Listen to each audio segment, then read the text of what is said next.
நமஸ்காரம். 1000 நாமங்கள் 1000 கதைகள் 393வது திருநாமம் துஷ்டாய நமக. ராவண வதம் ஆனபின் குபேரன், யமன், இந்திரன், வருணன், சிவன், பிரம்மா உள்ளிட்ட தேவர்கள் அனைவரும் வானில் கூடி ராமபிரானை துதித்தார்கள். த்ரயாணாம் துவம்ஹி லோகானாம் ஆதிகர்த்தா ஸ்வயம் பிரபு. பிரம்மதேவர் உட்பட்ட அத்தனை உயிர்களையும் உலகங்களையும் படைக்கும் ஆதிகர்த்தாவாக ஊழி முதல்வனாக திகழ்பவர் நீங்கள். ஆனால் உங்களை படைத்தவர் என்று யாரும் இல்லை.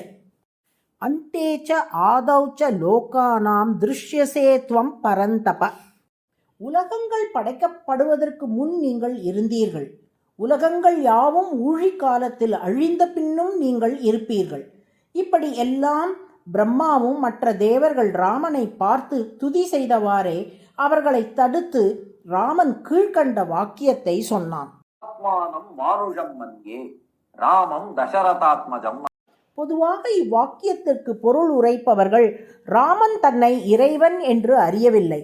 அதனால் தேவர்கள் கூறும் பெருமைகளை எல்லாம் மறுத்து பேசி, நான் வெறும் தசரதன் மகன்தானே ஒழிய நீங்கள் சொல்லும் பெருமைகள் ஏதும் எனக்கு இல்லை என்று சொல்வதாக கூறுவார்கள். ஆனால் வால்மீகி ராமாயணத்தை முழுமையாக ராமானுஜருக்கு அவரது தாய் மாமனான திருமலை நம்பிகள் கீழ் திருப்பதியில் ஒரு புளிய மரத்தடியில் உபதேசம் செய்தார். திருமலை நம்பிகள் ராமனின் இந்த கூற்றில் ஒரு விசேஷ அர்த்தம் இருப்பதாக விளக்கினார். அது என்ன விசேஷ அர்த்தம்? ராமனின் வாக்கியத்தை 3 பகுதிகளாக பிரித்து கொள்ளுங்கள். முதலாவது ஆத்மானம் மானுஷம் மன்யே, இரண்டாவது ராமம், மூன்றாவது தசரதாத்மஜம். ராமன் சொல்லுகிறான், ஆத்மானம் மானுஷம் மன்யே. தேவர்களே, நீங்கள் என்னை துதிக்கும் போது நானே உலகுக்கு மூல காரணம் என்றும் பிரம்மாவை படைத்தவனும் நானே என்றும் இப்படி பலவாறாக எனது பெருமைகளை எல்லாம் சொல்லி துதி செய்து விட்டீர்கள். ஆனால் இந்த பெருமைகள் எல்லாம் ஏற்கனவே வேதங்களில் சொல்லப்பட்டு விட்டனவே. தேவர்களான உங்களுக்கு அருள் புரியத்தானே மனிதனாக எளிமையோடு அவதரித்தேன். அந்த எளிமையை சொல்லி என்னை துதி செய்யலாமே. என் பெருமையை சொல்லி துதிப்பதை விட என் எளிமையை சொல்லி துதிப்பதையே நான் பெரிதாக கருதுகிறேன். இரண்டாவது ராமம்.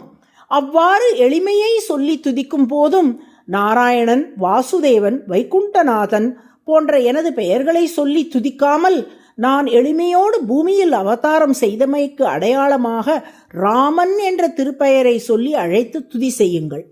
மூன்றாவது தசரத ஆத்மஜம். ராமன் என்று என்னை அழைப்பதை விட சக்கரவர்த்தி தசரதனின் மகன் என்று என்னை நீங்கள் அழைத்தால் மேலும் மகிழ்வேன்.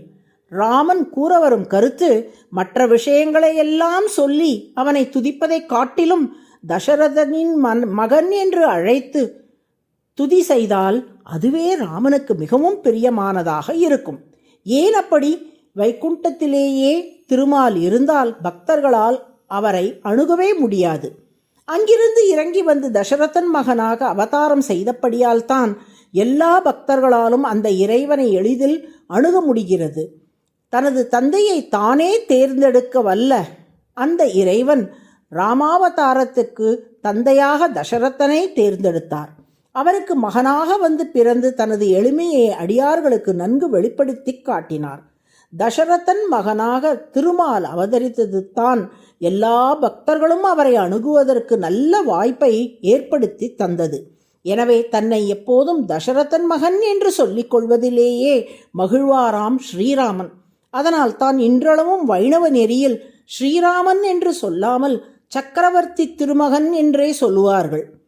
மூதறிஞர் ராஜாஜி ராமாயண வரலாற்றை எழுதிய போது அந்நூலுக்கு சக்கரவர்த்தி திருமகன் என்று பெயர் சூட்டினார். இப்படி தசரதன் மகன் என்று தன்னை சொல்லிக்கொண்டு மகிழ்வதால் ராமன் துஷ்டக என்று அழைக்கப்படுகிறார். துஷ்டக என்றால் மகிழ்பவர் என்று பொருள். தசரதனின் மகனாகி அதனால் எல்லோராலும் எளிதில் அணுகப்படக்கூடியவராய் மகிழ்ச்சி பெற்றதால் ராமனுக்கு துஷ்டக என்று திருநாமம். அதுவே சகசிரநாமத்தின் 393வது திருநாமம். துஷ்டாய நமக என்று தினமும் சொல்லி வரும் அன்பர்கள் வாழ்வில் என்றும் மகிழ்ச்சியுடன் வாழ்வதற்கு ஸ்ரீராமன் அருள் புரிவார். நாராயணன் நாராயணன்.